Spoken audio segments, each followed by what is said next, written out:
Trump نے ایران کے خلاف جنگ کو تو روک دیا ہے، مگر اس جنگ سے پہلے انہوں نے جو مقاصد فوری طور پر حاصل کرنے کا اعلان کیا تھا، وہ مقاصد اس معاہدے سے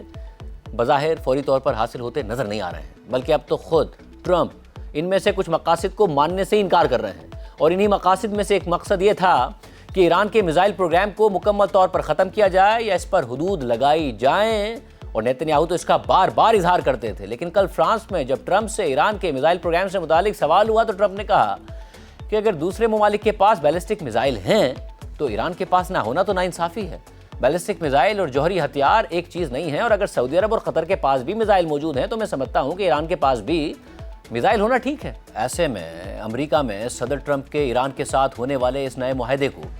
انتہائی تشویش کے ساتھ دیکھا جا رہا ہے، اور اس کی کامیابی پر پہلے سے ہی تحفظات کا اظہار کیا جا رہا ہے۔ CNN کے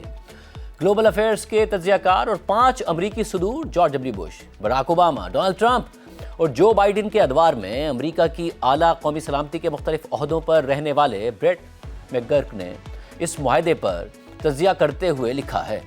کہ اب کہ جب امریکہ نے ایران کے ساتھ طے پانے والی مفاہمتی یادداشت کا باضابطہ متن جاری کر دیا ہے، ہم اس کے فوائد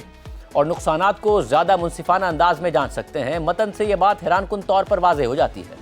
کہ امریکہ ایران کو بہت کچھ دے رہا ہے، جبکہ بدلے میں اسے بہت کم مل رہا ہے۔ بریٹ میکگرک کے مطابق انہوں نے ماضی میں ایران کے ساتھ مشکل مذاکرات کیے ہیں، اور یہ دستاویز اس لحاظ سے نمایاں ہے کہ اس میں ایران کو بہت سی چیزیں دے دی گئی ہیں جن کا ایران ماضی میں بھی مطالبہ کرتا رہا ہے، لیکن ایسی چیزیں ایران کو شاذ و نادر ہی مل سکی ہیں۔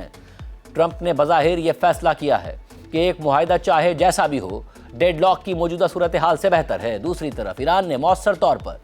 اسٹریٹ آف ہرمز کو یرغمال بنا لیا اور امریکہ سے اپنی قیمت وصول کرنے کا مطالبہ کر دیا، اور ایران کی یہ حکمت عملی بظاہر کامیاب رہی ہے۔ اس مفاہمتی یادداشت کی عملی حقیقت یہ ہے کہ ایران کو ابھی کافی کچھ ملتا ہے، جس میں دسیوں ارب ڈالر شامل ہیں۔ اس کے بدلے میں ایران اسٹریٹ آف ہرمز میں بحری جہازوں پر حملہ نہیں کرے گا۔ اس متن اور ایران کی مذاکراتی حکمت عملی کے بارے میں ہماری معلومات اور گزشتہ 47 سالوں میں مشرق وسطیٰ اور عالمی سطح پر اس کے طرز عمل کو دیکھتے ہوئے یہ امکان کم ہے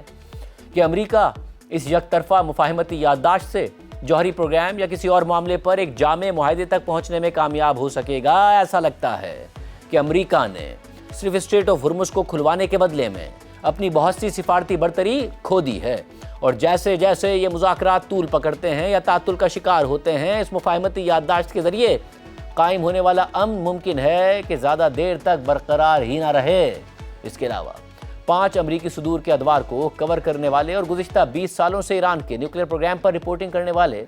نیو یارک ٹائمز کے نمائندے ڈیوڈ سیگنر نے اس معاہدے پر تبصرہ کرتے ہوئے لکھا ہے کہ یہ محض 15 ہفتے پہلے کی بات ہے جب صدر ٹرمپ نے اعلان کیا تھا کہ غیر مشروط سرنڈر کے علاوہ ایران کے ساتھ کوئی معاہدہ نہیں ہوگا، لیکن کل جب ایران کے ساتھ معاہدے کا متن جاری کیا گیا اور ٹرمپ انتظامیہ کے ایک سینئر اہلکار نے اس معاہدے کو شق بہ شق پڑھ کر سنایا تو یہ معاہدہ کسی بھی طرح سے سرنڈر کی دستاویز نہیں لگتی۔ اس کے برعکس ایران دنیا کی سب سے طاقتور فوج کے ساتھ ہونے والے اس تصادم سے نہ صرف بچ نکلا، بلکہ ایرانیوں کے پاس جشن منانے کے لیے بھی کافی کچھ تھا، اور اس جشن کا آغاز ایران کو دوبارہ تیل کی فروخت سے اربوں ڈالرز کمانے کی اجازت سے ہوتا ہے، جس سے ایران کی کمزور معیشت پر دباؤ کم ہوگا۔ رپورٹ میں مزید لکھا ہے کہ ایک ایسے امریکی صدر کے لیے جو لیوریج کو سب سے زیادہ اہمیت دیتا ہے، یہ فیصلہ جنگ کے کئی پہلوؤں میں سے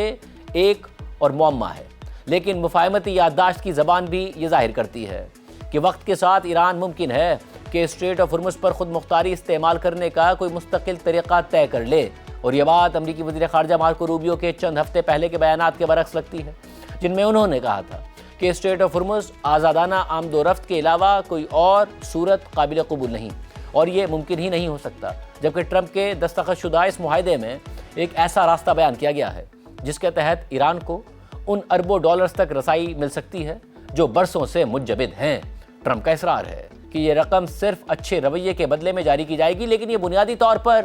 وہی رعایت ہے جو 11 سال پہلے براک اوباما نے ایران کو دی تھی اور جس پر ٹرمپ نے سخت تنقید کی تھی۔